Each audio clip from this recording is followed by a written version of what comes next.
BJP বিধায়ক অজয় কুমাৰ ৰায়ৰ বিৰুদ্ধে ভয়ংকৰ অভিযোগ উত্থাপন হৈছে। এই মুহূৰ্তত ডাঙৰ খবৰ আমি জনাইছো, বিজেপিৰ বিধায়ক অজয় কুমাৰ ৰায়ৰ বিৰুদ্ধে উত্থাপন হৈছে ভয়ংকৰ অভিযোগ। এজন যুৱকক প্ৰহাৰ তথা প্ৰাণে মৰাৰ অভিযোগ উত্থাপন হৈছে। বিটিসি নিৰ্বাচনত থুৰিবাৰী সমষ্টিত শোচনীয়ভাৱে পৰাজয়ৰ পাছতে আক্ৰমণৰ অভিযোগ এতিয়া উত্থাপন হৈছে। আৱৰ্ত ভৱনত আবদ্ধ কৰি যুৱকজনক প্ৰহাৰৰ অভিযোগ। সঞ্জয় কীৰ্তনিয়া নামৰ যুৱকজনে এই গুৰুতৰ অভিযোগ উত্থাপন কৰিছে। জীৱন সাথী গ্ৰামীণ বিকাশ নিধি নামৰ প্ৰতিষ্ঠানক কেন্দ্ৰ কৰি লাগিছিল সংঘাত। 2020 চনত আৰম্ভ কৰা সংস্থাটোৰ প্ৰবন্ধক আছিল সঞ্জয়। সংস্থাটোৱে আত্মসাৎ কৰিছিল ৰাইজৰ কোটি কোটি টকা। সমগ্ৰ প্ৰক্ৰিয়াৰ সৈতে এতিয়া নাম সাঙুৰ খাইছে অজয় ৰায়ৰ। টকা উভতাব নোৱাৰাৰ বাবে যুৱকজনক প্ৰাণে মৰাৰ ভাবুকি। উকা কাগজ আৰু দলিলত বিধায়কজনে সহি কৰি লোৱাৰ অভিযোগ উত্থাপন হৈছে। বিজেপি নেতৃত্বক বিষয়টো অৱগত কৰিছিল সঞ্জয়ে। শীঘ্ৰে চৰকাৰক ব্যৱস্থা গ্ৰহণৰ দাবী উত্থাপন কৰিছে সঞ্জয়ে। আৰু একেদৰে সঞ্জয়ৰ পৰিয়ালক নিৰাপত্তা প্ৰদানৰো তুলিছে দাবী। আমি পুনৰবাৰ জনাইছো, ফটোগ্ৰাফ আমি দেখুৱাব বিচাৰিছো। গুৰুতৰ অভিযোগ এগৰাকী অজয় ৰায়ৰ বিৰুদ্ধে উত্থাপন হোৱা পৰিলক্ষিত হৈছে। বিজেপিৰ বিধায়ক অজয় ৰায়ৰ বিৰুদ্ধে উত্থাপন হৈছে এতিয়া গুৰুতৰ অভিযোগ। আমি অধিক তথ্য আপোনালোকক জনাব বিচাৰিছো। বিজেপি বিধায়ক অজয় ৰায়ৰ বিৰুদ্ধে এজন যুৱকক প্ৰহাৰ কৰাৰ গুৰুতৰ অভিযোগ উত্থাপন হৈছে। জীৱন সাথী গ্ৰামীণ বিকাশ নিধি কেলেংকাৰী সন্দৰ্ভতে এই গুৰুতৰ অভিযোগ উত্থাপন হৈছে। বিটিসি নিৰ্বাচনত থুৰিবাৰী সমষ্টিত শোচনীয়ভাৱে পৰাজিত হৈছিল এগৰাকী বিজনীৰ বিজেপি বিধায়ক অজয় কুমাৰ ৰায়। আৰু আমি অধিক তথ্য জানিব বিচাৰিছো। আমাৰ সতীৰ্থ সাংবাদিক নিতুমণি কুমাৰৰ পৰা আমি শেহতীয়া তথ্যখিনি ল'ব বিচাৰিছো। নিতুমণি, আপোনাৰ কাষলৈ আহিছো। অভিযোগ গুৰুতৰ। বিধায়ক নে গুণ্ডা, সেই প্ৰশ্ন এই মুহূৰ্তত জনতাই উত্থাপন কৰিছে। আৰু বিধায়কৰ গুণ্ডাগিৰিক লৈ এতিয়া গুৰুতৰ প্ৰশ্ন উত্থাপন হৈছে, অভিযোগ গুৰুতৰ। গতিকে শেহতীয়া কি তথ্য আপোনাৰ হাতত আছে জানি ল'ব বিচাৰিছো।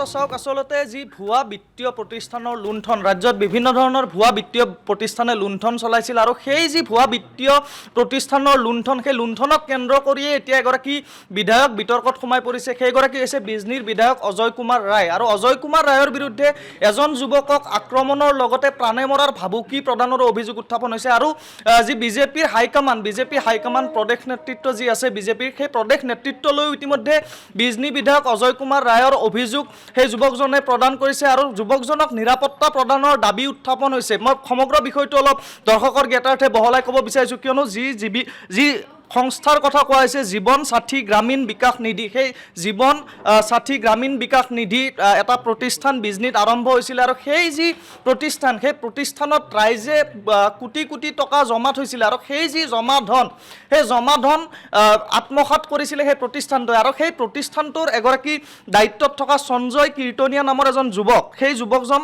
সংস্থাটোৰ প্ৰবন্ধকৰ দায়িত্বত আছিল। আৰু সেই সঞ্জয় কীৰ্তনিয়া নামৰ যুৱকজনে এতিয়া এটা ভয়ংকৰ অভিযোগ উত্থাপন কৰিছে যে বিধায়কজনে তেওঁক মাৰপিট কৰিছে আৰু তেওঁক প্ৰাণে মৰাৰ ভাবুকি প্ৰদান কৰাৰ লগতে উকা দলিল আৰু যি নথি আছে সেই নথিসমূহো তেওঁৰ পৰা জব্দ কৰিছে বুলি এক ভয়ংকৰ অভিযোগ উত্থাপন হৈছে। সমগ্ৰ যি প্ৰক্ৰিয়া, সেই প্ৰক্ৰিয়া সন্দৰ্ভত যি ভুক্তভোগী যুৱক, সেই যুৱকজনে উল্লেখ কৰিছে যে সেই বিত্তীয় প্ৰতিষ্ঠানটোৰ সৈতে অজয় ৰায় পোনপটীয়াভাৱে কোনোবাখিনিত হয়তো জড়িত থাকিব পাৰে, যাৰ পৰিপ্ৰেক্ষিততে যুৱকজনৰ পৰা যিসমূহ নথি পত্ৰ, সেই নথি পত্ৰসমূহ কাঢ়ি লোৱা হৈছে, তেনে এক অভিযোগো উত্থাপন হৈছে। কিয়নো যি ভুৱা বিত্তীয় প্ৰতিষ্ঠানৰ যি লুণ্ঠন চলিছিলে, সেই লুণ্ঠন চলাৰ সময়ত কিন্তু বিধায়ক অজয় কুমাৰ ৰায়ে অভিযোগ প্ৰদানৰ পৰিৱৰ্তে নিজে যি আইন আদালত নিজে এক প্ৰকাৰ তেওঁ শাস্তি বিহাৰ ব্যৱস্থা কৰিলে। আৰু সেই যুৱকজনে তৰা অভিযোগ অনুসৰি অজয় কুমাৰ ৰায়ৰ যি ধৰণে তেওঁ পুঁজি জমা কৰিছিল, সেই পুঁজি উভতাই নোপোৱাৰ ক্ষোভতে আচলতে সেই যুৱকজনক আৱৰ্ত ভৱনলৈ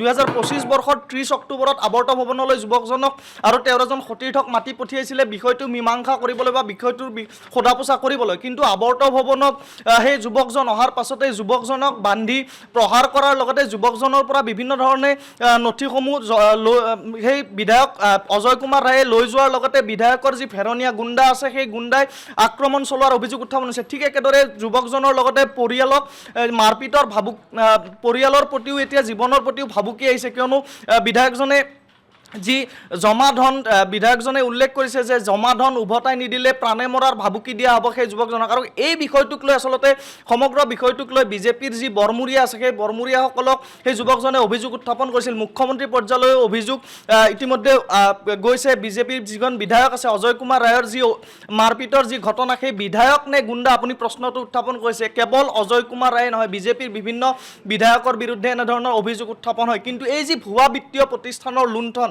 ৰাইজৰ কোটি কোটি টকা আত্মসাৎ কৰা সেই প্ৰতিষ্ঠানটোৰ সৈতে অজয় কুমাৰ ৰায় কেনেদৰে জড়িত হৈ পৰিল বা অজয় কুমাৰ ৰায়ে কিমান কোটি টকাৰ সম্পত্তি সেই প্ৰতিষ্ঠানটোত জমাত হৈছিলে সেই বিষয়টোক লৈ এতিয়া এক প্ৰকাৰ তদন্তৰ দাবী কৰিছে সেই যুৱকজনে কিয়নো এগৰাকী বিধায়ক এটা সমষ্টিৰ বিধায়ক হৈ সেই বিধায়কজনে কেনেধৰণে সেই যি প্ৰতিষ্ঠান ভুৱা বিত্তীয় প্ৰতিষ্ঠানত তেওঁৰ ধন জমাত হৈছিলে বা সেই প্ৰতিষ্ঠানৰ সৈতে তেওঁ কেনেদৰে জড়িত হৈছিলে সেই বিষয়টোৰ তদন্ত হ'ব লাগে কিয়নো ৰাইজৰ টকা আত্মসাৎ কৰি খোৱা সেই লোকসকলৰ সৈতে যদি বিধায়কজনৰ কোনো সম্পৰ্ক আছে তেনেহ'লে এইটো অতি ভয়ংকৰ কথা আৰু ৰাইজক লুটিপুটি খোৱা এনে বিধায়কৰ বিৰুদ্ধে এতিয়া সেই যুৱকজনে ব্যৱস্থা গ্ৰহণৰ দাবী উত্থাপন কৰিছে তেওঁ হাইকমাণ্ডলৈকে 2025 বৰ্ষত তেওঁ চিঠি লিখিছিল অভিযোগ দাখিল কৰিছিল কিন্তু এতিয়ালৈকে বিজেপিৰ যি শীৰ্ষ নেতৃত্ব আছে প্ৰদেশৰ যি বিজেপিৰ শীৰ্ষ নেতৃত্ব সেই শীৰ্ষ নেতৃত্বই কিন্তু বিধায়ক অজয় কুমাৰ ৰায়ৰ বিৰুদ্ধে কোনো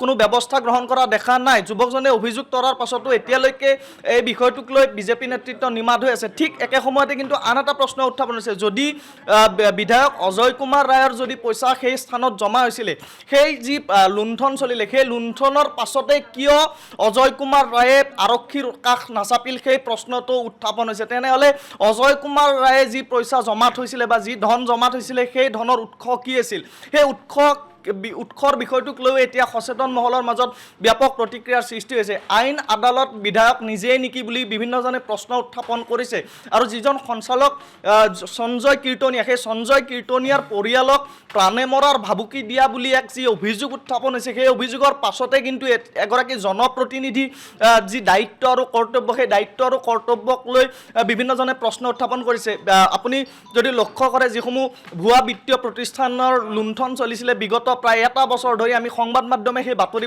সম্প্ৰচাৰ কৰি আহিছিলোঁ বিগত প্ৰায় 2-3 বছৰ ধৰি ভুৱা বিত্তীয় প্ৰতিষ্ঠানৰ কবলত পৰি বহু লোক সৰ্বশ্ৰান্ত হৈছে তেনে পৰিপ্ৰেক্ষিতত এগৰাকী বিধায়কে ৰাইজৰ পক্ষত থিয় দিয়াৰ পৰিৱৰ্তে কেৱল তেওঁৰ নিজৰ যিখিনি জমাধন আছে সেই জমাধনখিনি উলিয়াই নিয়াৰ স্বাৰ্থতে আচলতে এনেদৰে এজন যুৱকক প্ৰহাৰ কৰা বিষয়টোক লৈ কিন্তু যি সচেতন ৰাইজ আছে সেই অঞ্চলবাসী এতিয়া বিভিন্ন ধৰণে প্ৰতিক্ৰিয়া ব্যক্ত কৰিবলৈ লৈছে আৰু অজয় কুমাৰ নিতুমণি এই মুহূৰ্তত আপোনাক ধন্যবাদ জ্ঞাপন কৰিছোঁ কিন্তু গুৰুতৰ অভিযোগ উত্থাপন হৈছে এগৰাকী বিধায়কৰ বিৰুদ্ধে আৰু বিধায়কগৰাকীৰ যদিহে কোনো দোষ নাছিলেই বা এই যুৱকজনে ভিডিঅ' যোগেও বিধায়কজনৰ তেওঁলোকৰ পৰিয়ালক সমান্তৰালভাৱে যুৱকজনক ৰক্ষা কৰিবলৈ বা উদ্ধাৰ কৰিবলৈ তেওঁ আচলতে চিঠি লিখিছিল বিজেপি নেতৃত্বক তাৰপিছতো কিন্তু কোনো ধৰণৰ ব্যৱস্থা গ্ৰহণ কৰা নাই আৰু আবদ্ধ ভৱনত মাতি নি আবদ্ধ কৰি এজন বিধায়কে এজন যুৱকক গুৰুলকৈ প্ৰহাৰ কৰিছে তাৰপাছতো এগৰাকী অৰূপ ৰায়ৰ বিৰুদ্ধে কিয়